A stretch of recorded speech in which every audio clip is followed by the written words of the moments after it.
ગુજરાત વંદિતું સૂત્ર ભાગ 11 ઇંગાળી વણસાળી ભાડી ફોડી એટલે અંગાર વણ શકટ ભાટક અને સ્ફોટક કર્મને શ્રાવકે 15 કર્માદાન છોડવા જોઈએ તે આ રીતે: અંગાર કર્મ, જેમાં અગ્નિનું વિશેષ પ્રયોજન પડે તેવો ધંધો. વણ કર્મ, વણને લગતો વનસ્પતિને લગતો ધંધો. શકટ કર્મ, ગાડા બનાવવાનો ધંધો. ભાટક કર્મ, ભાડું ઉપજાવવાનો ધંધો. સ્ફોટક કર્મ, પૃથ્વી તથા પત્થરને ફોડવાનો ધંધો. સુવજ્જય એટલે છોડી દેવા જોઈએ, ત્યાગ કરવો જોઈએ. કમમ એટલે કર્મ, ધંધો. આજીવિકા માટેનો ધંધો તે કર્મ. વાણિજ્યમ, વાણિજ્ય, વેપાર. વણિકની પ્રવૃત્તિ તે વાણિજ્ય, માલને લેવા વેચવાની ક્રિયા તે વાણિજ્ય કહેવાય છે. ચેવ એટલે એ જ રીતે. દંત લખ રેસ કેસ વિષ વિષયમ એટલે દાંત, લાખ, રસ, કેશ અને વિષ સંબંધી વાણિજ્યનું. દંત વાણિજ્ય એટલે હાથી દાંત વગેરેનો વેપાર. લાક્ષા વાણિજ્ય એટલે લાખ વગેરેનો વેપાર. રસ વાણિજ્ય એટલે દૂધ, દહીં, ઘી, તેલ વગેરે રસનો વેપાર. કેશ વાણિજ્ય એટલે મનુષ્ય તથા પશુનો વેપાર. વિષ વાણિજ્ય એટલે ઝેર અને ઝેરી પદાર્થોનો વેપાર. એવમ એટલે એ જ રીતે. ખુ એટલે ખરેખર. જંત પિલ્લણ કમ્મ એટલે યંત્ર પિલન કર્મ. યંત્ર વડે પિલન તે યંત્ર પિલન. એવું જ કર્મ તે યંત્ર પિલન કર્મ.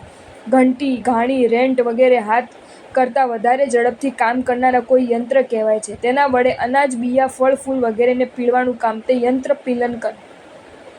નીલમછણમ એટલે નીલાંચન કર્મ, અંગ છેદન કર્મ, જેમાં પશુઓના અંગોને છેદવા, ભેદવા, આંકવા, ડામવા, ગાળવા વગેરેનું કામ કરવામાં આવે છે તે 12 નીલાંછન કર્મ. દવદાણમ એટલે દવ દાન કર્મ, વન, ખેતર વગેરેમાં અગ્નિ દાહ લગાડવાનો ધંધો.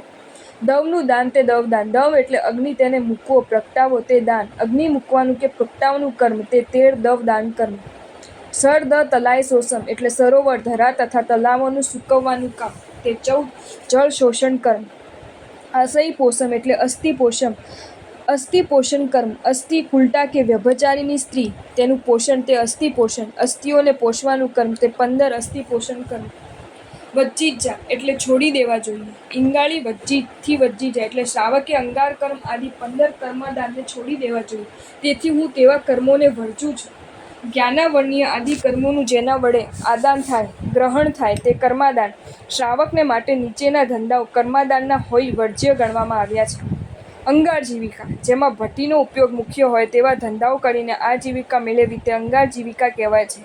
અંગાર જીવિકામાં નીચેના કામોનો સમાવેશ થાય છે: લુહારનું કામ, સોનીનું કામ, ભાડ ભૂંજાનું કામ, કુંભારનું કામ, ઈંટો પકાવવાનું કામ, દીવાસળી બનાવવાનું કામ, ભઠ્ઠીઓ દ્વારા કપડાં ધોવાનું કામ, સાબુ બનાવવાનું કામ, ચૂનો પકાવવાનું કામ, લાકડા બાળીને કોલસા કરવાનું કામ, સારો તથા ભસ્મો બનાવવાનું કામ, બોઇલર ચલાવવાનું કામ વગેરે.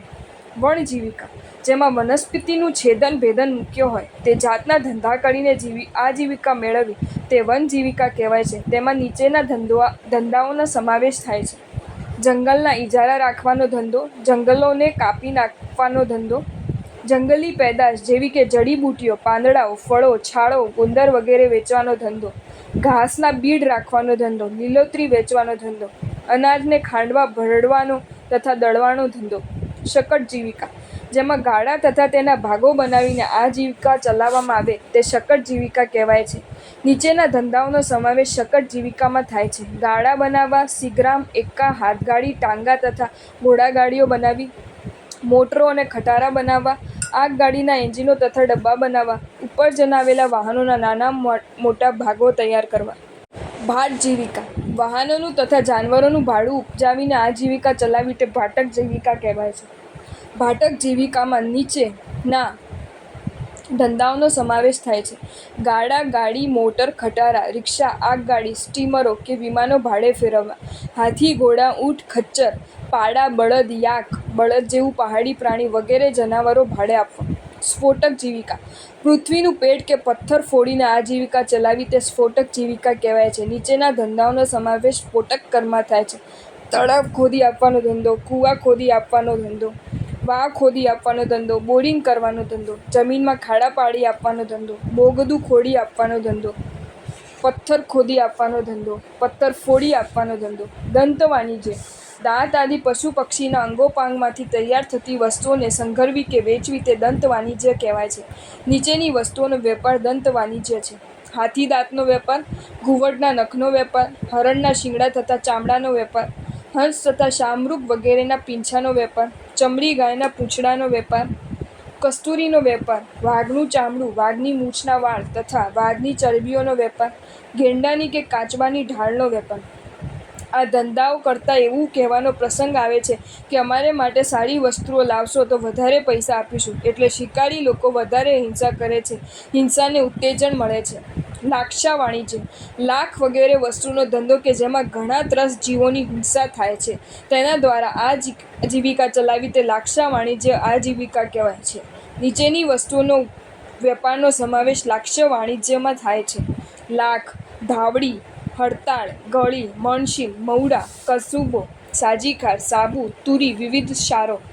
લાખનો ધંધો અનેક ત્રસ્ત જીવોની હિંસા વિના થતો નથી. તે જ રીતે ધાવડીમાં પણ ઘણા ત્રસ્ત જીવો હોય છે તથા તેના દ્વારા દારૂ બને છે, જે મહાવિકૃતિ છે.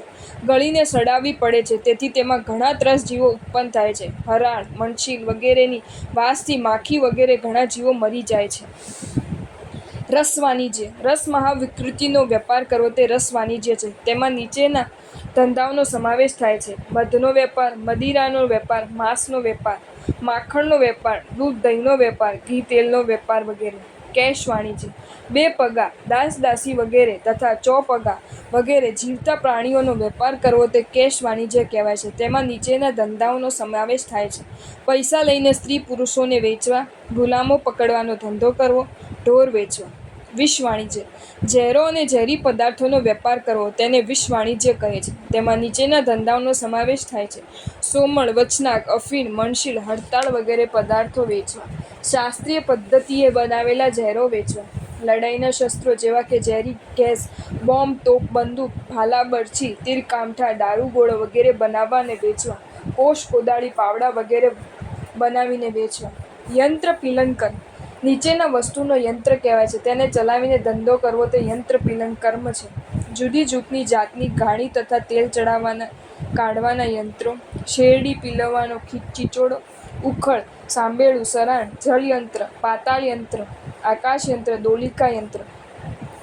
નિર્લાંછન કર્મ. નીચેના કામો કરીને આજીવિકા ચલાવી તે નિર્લાંછન કર્મ કહેવાય છે: બળદ, પાડા તથા ઊંટ વગેરે નાક વીંધવા વગેરે, ગાય, ભેંસ, બળદ, ઘોડા વગેરેના આંકવા, ડામ દેવા વગેરે, આખલા, ઘોડા વગેરેની ખસી કરવી વગેરે, ઊંટ વગેરેની પીઠ ગાળવી વગેરે, ગાય, બકરી વગેરેના કાન, ધામડી વગેરે કાપવા વગેરે. આગ લગાડવાનું કામ તે દવદાન કર્મ. તે નીચે મુજબ જાણવું: શોખથી આગ લગાડવી, દુશ્મનાવટથી આગ લગાડવી, ધંધા નિમિત્તે જંગલો વગેરેને બાળી નાખવા. જળ શોષણ કર્મ. જળાશયોમાંથી પાણી સૂકવી નાખવાનો ધંધો તે જળ શોષણ કર્મ કહેવાય છે. તે નીચે મુજબ સમજવું: કૂવા ખાલી કરી આપવા, વાવો તથા કુંડોને ઉલેચા આપવા, સરોવરમાંથી નહેરો વગેરે કાઢીને તથા બીજા ઉપાયોથી તેનું પાણી શોષણ નાખવું, નદી નાળાના પાણી બીજી રસ્તે વાળી મૂળ પ્રવાહને સૂકવી દેવો. અસ્થિ પોષણ કર્મ. નીચેના કામોને અસ્થિ પોષણ કહેવામાં આવે છે: દાસ દાસીઓ, નટીઓ, નપુંસકો વગેરેને હલકો ધંધા કરવા માટે ઉછેરવા, એકઠા કરવા કે અન્ય રીતે પોષણ આપવું.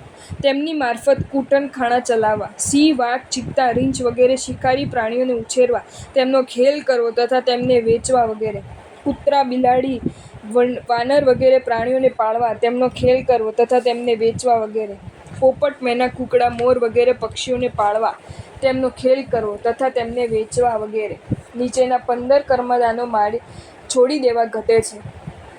તેમાં અંગારકર્મ, વનકર્મ, શકટકર્મ, ભાટકકર્મ, સ્ફોટકકર્મ એ 5 કર્મ તથા દંત વાણિજ્ય, લાક્ષા વાણિજ્ય, રસ વાણિજ્ય, કેશ વાણિજ્ય અને વિષ વાણિજ્ય એ 5 વિષયવાળા વેપાર તથા યંત્રપીલન કર્મ, નિર્લાંછન કર્મ, દવદાન કર્મ, જળ શોષણ કર્મ અને અસ્થિ પોષણ કર્મ એ 5 સામાન્ય કર્મ સર્વે મળી 15 કર્મો વર્જવા. તે સંબંધમાં 7મા વ્રતના કર્મ વેપાર આશ્રયથી 15 અતિચાર વિશે દિવસ દરમિયાન જે કાંઈ શુભ કર્મ અશુભ કર્મ બાંધ્યા હોય તે સર્વેથી હું પાછો ફરું છું.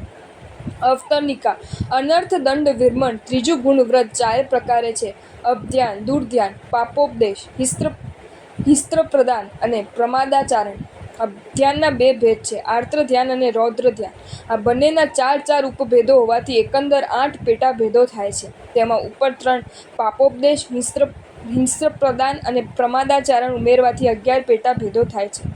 હવે અનર્થ દંડ વિરમણ નામના 8મા વ્રતનું સ્વરૂપ અને પ્રમાદવશત લાગતા 5 અતિચારોનું પ્રતિક્રમણ 3 ગાથા દ્વારા જણાવાય છે. ત્રીજા ગુણવ્રતના ત્રીજો હિંસ પ્રદાન અને ચોથો પ્રમાદાચરણ એ બંને પ્રકારો બહુ સાવધ હોવાથી તેની વિવેક્ષા સૂત્રકાર ક્રમે કરી ગાથા 24-25 દ્વારા જણાવે છે. જો તમને આ વિડીયો ગમ્યો હોય તો આ વિડીયોને લાઈક કરો અને મારી ચેનલ જૈન ફેક્ટ્સ એન્ડ સ્ટોરીઝને સબસ્ક્રાઈબ કરો. ધન્યવાદ.